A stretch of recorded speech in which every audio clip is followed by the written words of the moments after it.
Tamil Nadu CM Stalin అస్వస్థతకు గురయ్యారు. కుటుంబ సభ్యులు ఆయనను చెన్నైలోని అపోలో హాస్పిటల్కు తరలించారు. స్టాలిన్ కు వైద్య పరీక్షలు నిర్వహించిన వైద్యులు ప్రస్తుతం ఆరోగ్యం నిలకడగానే ఉన్నట్లు హెల్త్ బులెటిన్ విడుదల చేశారు.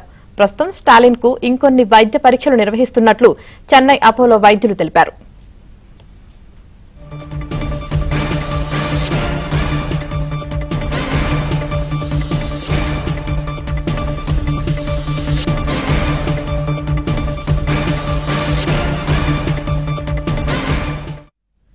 తమిళనాడు సీఎం స్టాలిన్ అస్వస్థతకు గురయ్యారు. ఇక దీనికి సంబంధించి పూర్తి సమాచారం మా ఢిల్లీ బ్యూరో చీఫ్ కృష్ణ అందిస్తారు. కృష్ణ,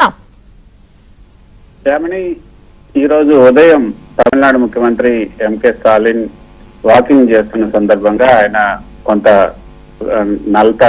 నలతగా ఉండింది. అదేవిధంగా వాకింగ్ చేస్తున్నప్పుడు కొంత తల తిరిగినట్లుగా కూడా అనిపించింది. వెంటనే ఆయన తన కుమారుడు పక్కనే ఉన్నటువంటి కుమారుడు ఉదయని పిలిచి తనకు తల తిరుగుతుంది, హాస్పిటల్కి వెళ్దామని కూడా చెప్పినట్టుగా తెలుస్తుంది. సో ఇద్దరు కలిసి ఉదయనిధి స్టాలిన్ అదేవిధంగా స్టాలిన్ ఇద్దరు కూడా కలిసి పక్కనే ఉన్నటువంటి గ్రీన్స్ రోడ్ లో ఉన్నటువంటి అపోలో హాస్పిటల్కి వెళ్లారు.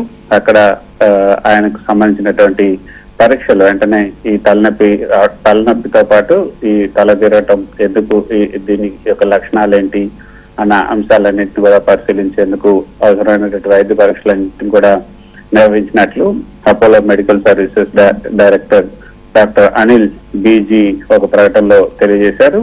అంతేకాకుండా ఎటువంటి ఇబ్బంది లేదు, స్టాలిన్కి ఆరోగ్యపరంగా ఎటువంటి ఇబ్బంది లేదు, దీనిపైన ఎటువంటి ఆందోళన చెందాల్సినటువంటి అవసరం లేదు అని కూడా అపోలో యాజమాన్యం కూడా పేర్కొంది. వైద్య పరీక్షల నిమిత్తం ప్రస్తుతం చెన్నై ఆసుపత్రిలోనే అపోలో ఆసుపత్రిలోనే ప్రస్తుతం ఉన్నారు. ఈ రోజు సాయంత్రానికల్లా ఆయన డిశ్చార్జ్ అయ్యే అవకాశం ఉంది. కాబట్టి డిఎంకే పార్టీ కార్యకర్తలు కానీ అభిమానులు కానీ నేతలు కానీ ఆందోళన చెందొద్దు అంటూ ఆయన కుమారుడు ఉదయనిధి స్టాలిన్ కూడా కొద్దిసేపు క్రితం ఒక ప్రకటనలో విజ్ఞప్తి చేశారు. సో మొత్తానికైతే స్టాలిన్ కి